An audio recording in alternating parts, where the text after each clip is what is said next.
Africa's most populous nation with more than Africa's most populous nation with more than 200 million people face a series of complex challenges with regards to business development and the economic landscape. We'll explore some of these challenges and also discuss the numerous opportunities that the country offers to investors, of course, both local and international, amid President Tinubu's efforts and strategies to scale up the economy. I'm being joined live by Dr. Waheed Olagunju. He is the Chairman, National Committee on the Accreditation and Certification of National Business Development Service Providers, a former Managing Director of the Bank of Industry, and a former senior journalist.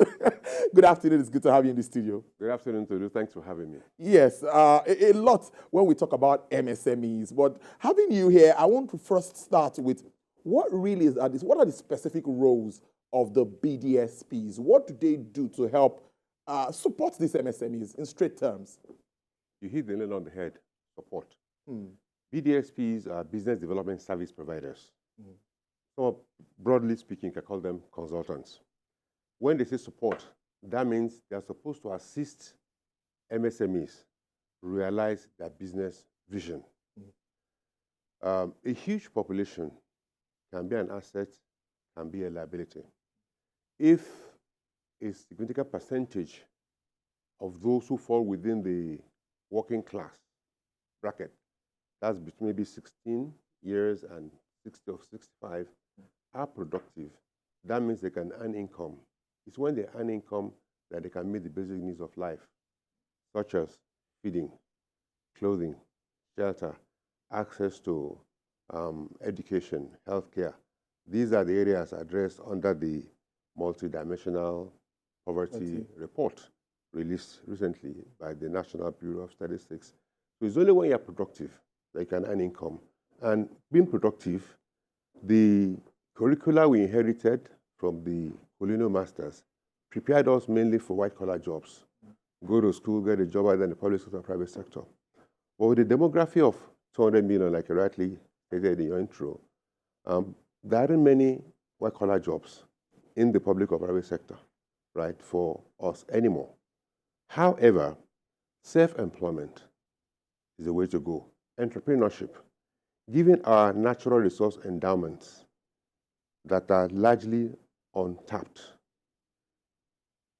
Unemployment in Nigeria, I believe, is artificially induced. Because if we are to take advantage of our endowments, I am strongly of the view that we will probably not have enough manpower to run the Nigerian economy. I will take your mind back to the 70s and 80s. I don't know how old you were then. We did not have enough Nigerians to run the Nigerian economy. We had to depend on labor from the west coast of Africa. And that was when Nigeria's GDP was growing at perhaps double digits, and industry capitalization was growing at about 80%. That was when we had the likes of PAN, Bojo, Adeboale Electrical Industries, those glass and tire and rubber manufacturing. A lot of our industries were working. So we can go back to those era, however, through a different strategy, because we were importing most of our inputs then. Yeah. But now, if we domesticate our production capacity, and that's what I was talking about, our natural resource endowment, we have huge agricultural resources across the country. The Nigerian Institute for Industrial Research in Oshodi and the Raw Material Research and Development Council some years ago came up with studies of raw materials that are available in each of the 704 local governments in Nigeria. They include agriculture and solid minerals. How many of our people are aware of the endowments in their localities? So that's actually the beginning.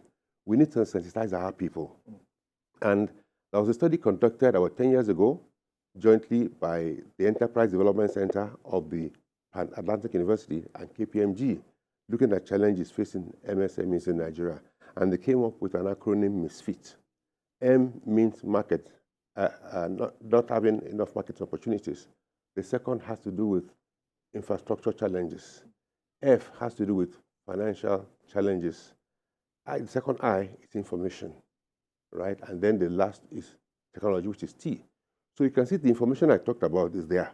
How many of us are aware of the business opportunities that are abound in our country?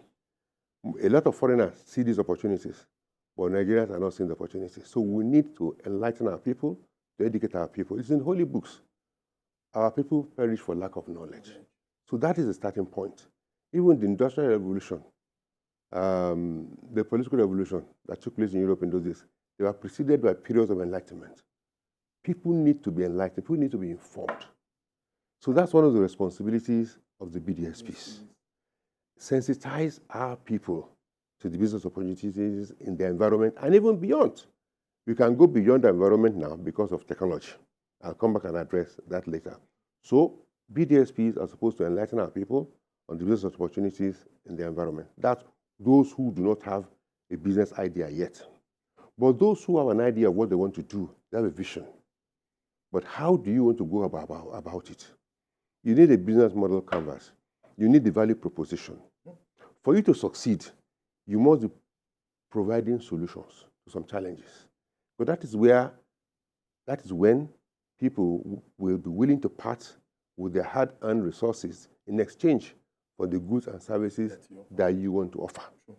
So you must be meeting their needs. So you must have a market. So it starts with, what do you want to do? What gaps have you identified in your environment or even beyond? So most people think that they know what to do, but they need to be guided. And that's where the BDSPs come into play. A lot of people say, I want to go into fish farming. They think it's just going to dig a pond somewhere, getting water on their own. No, you will make mistakes that are avoidable. And that's why the mortality rate for MSMEs is very, very high. It's as high as perhaps 80% within the first 3 years of the establishment. Yes, I have that report. Yes, too. yes. So 80% of MSMEs die. Yes, like exactly. That's because most of them don't know what to do. So that's where business development service providers come in to hold their hands. Okay, fine. You have this vision. Fine. You want to go about. Also, what do you know about this business? You need to build your capacity as an entrepreneur. You need knowledge. You need to be knowledgeable about what you want to go into. How do you want to go about it? There are experts in aquaculture who can guide you if you want to go into fish farming. There's various options for fish farming depending on where you live. You can buy plastic containers of different sizes. They are scalable. In other words, there is cage farming. You can also do that where you have a huge mass of water. So the BDSPs will guide you on how to go about it. Now, that's primary production. Now, what kind of where do you get your fingerlings from, right? What kind of food do you need to give them, right? Fish feed, right? What kind of chemicals do you need? How do you prevent high mortality rate? Because if anything goes wrong, mortality can also be high. Yeah. Same thing with poultry, right? So you need to be guided. So that's what BDSPs do. They guide you on, show you how to go about it, and then even after harvesting, do you want to process? You want to dry? You want to have them grilled or whatever, for the market? Or you want to sell them fresh as fillet? They will guide you. Who will assist you? What kind of markets do you want to sell? How do you package?